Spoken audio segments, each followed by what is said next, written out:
সহিহ বুখারীতে ৩৫২ থেকে ৩৬২ 10টা হাদিস বিভিন্ন জন বিভিন্নভাবে বর্ণনা করছে, বাট কনসেপ্ট একটাই, এক কাপড় পরে সালাত আদায় করা।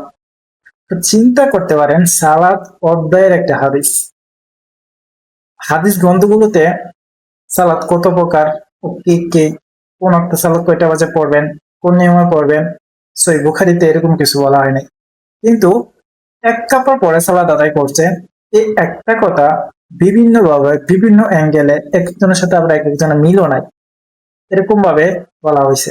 শুধু সহিহ বুখারীতে ৩৫২ থেকে ৩৬২ 10টা হাদিস আসছে, 10 বার আসছে। এছাড়া অন্যান্য হাদিস গ্রন্থে এই হাদিসটা আছে। তো বিষয়টা হচ্ছে এটা এমন ইম্পর্টেন্ট জিনিস সালাদতে আনতে হবে এবং এতবার বর্ণনা করতে হবে, এতবার লিখতে হবে।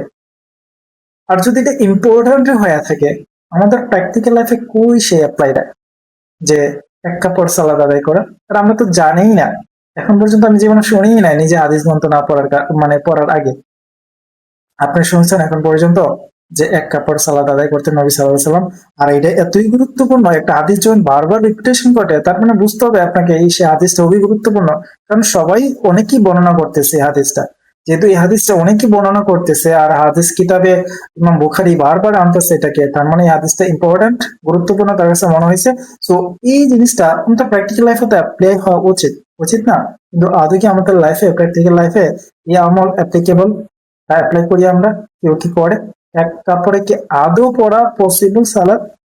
পুরুষ এবং মহিলা সবার ক্ষেত্রে কিন্তু সালাদের বিধান কিন্তু পুরুষ মহিলা আলাদা আলাদা বলা হয় নাই। এখানে নবী সাল্লাল্লাহু আলাইহি ওয়াসাল্লামের যে আদর্শ না বা গাইডনেস, এটা কিন্তু সবার ক্ষেত্রে সমান হবে। মহিলারা কি এক কাপড়ে সালাদ আদায় করতে পারে? সম্ভব? এই জিনিসগুলো আমাদের আসলে অ্যানালাইসিস করা উচিত। হাদিস আসলে ইসলামের কি বের করে, আমাদেরকে কি ইনফরমেশন দেয়।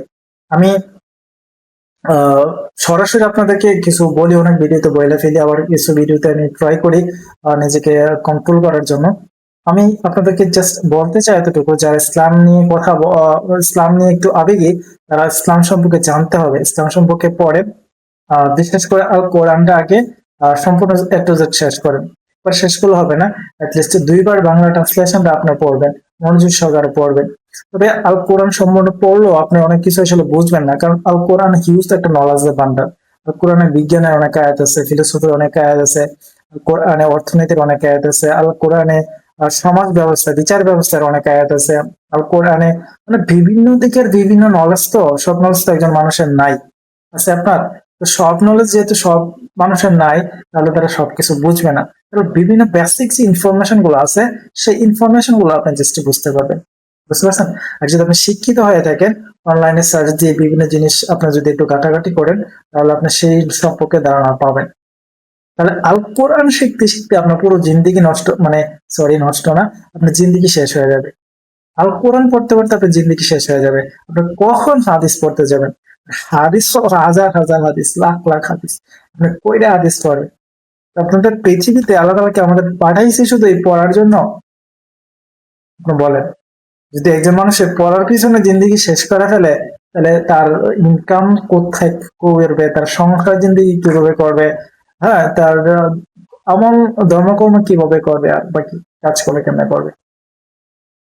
তো আমাদের বোঝা উচিত, আসলে আমি কি বলবো বুঝাইতে পারতেছি না। আমাদের বোঝা উচিত বা জানা উচিত, শেখা উচিত আসলে প্রকৃত ধর্ম আমাদের কোনটা, কি বা আমাদের কাজ কি করা উচিত।